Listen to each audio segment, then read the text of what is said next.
you break a bone, you hurt a limb in some way, you go get physical therapy, you do the exercises. The exercises are exhausting.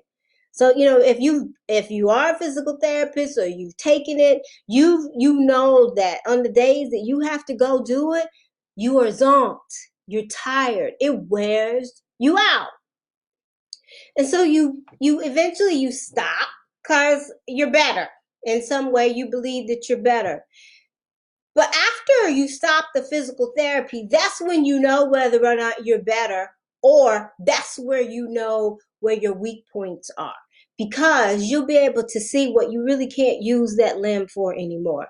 You'll really be able to see, yeah, I can pull that muscle good and it's still just as strong as I remember it to be. But it's afterwards. After, when you've been using it just in daily life, that's when you're really going to get to see what that limb or what that muscle is made out of. And your head and your heart works the same way. You can go through an incident, an experience, and you think, I'm healed. I've gotten over that. I'm good.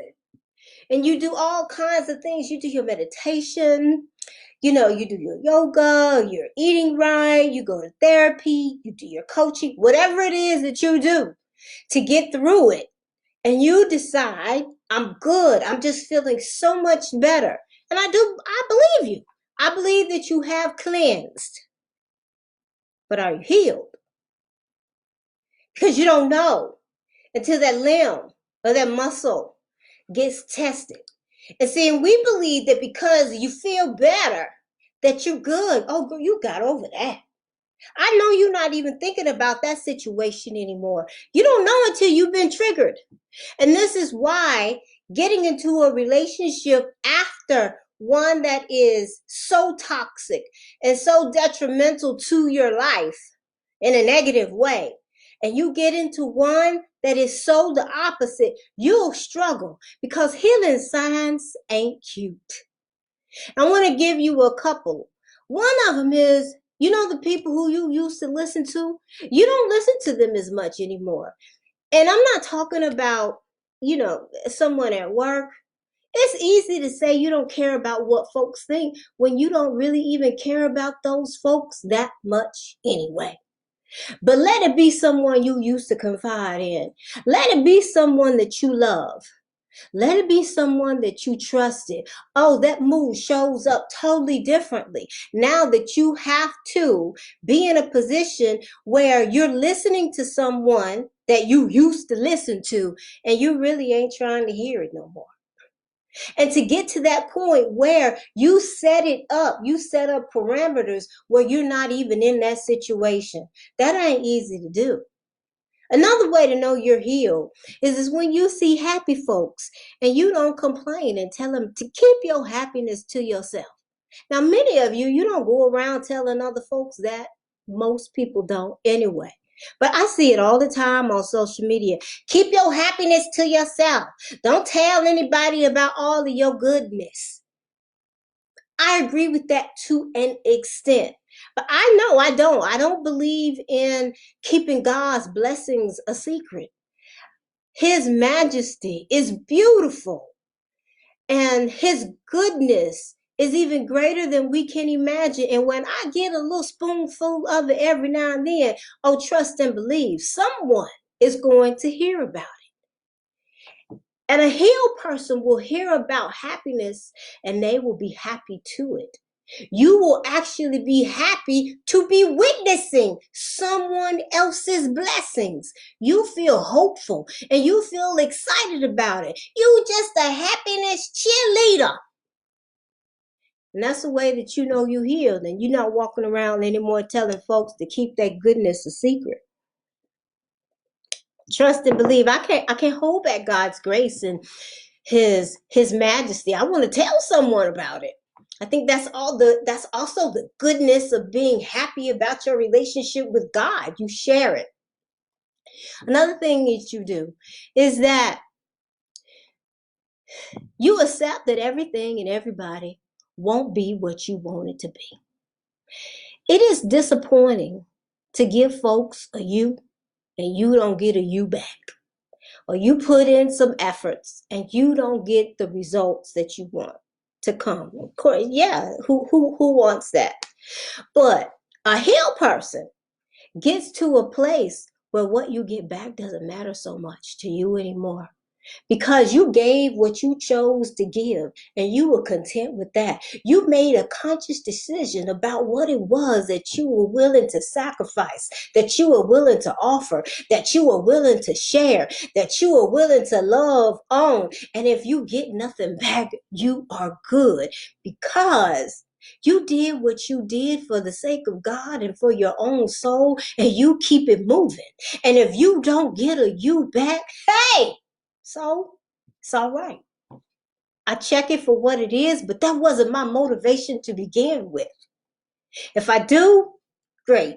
If I don't, great. Because a healed person knows that you'll get back regardless of what another person does, but your real get back is going to come from God.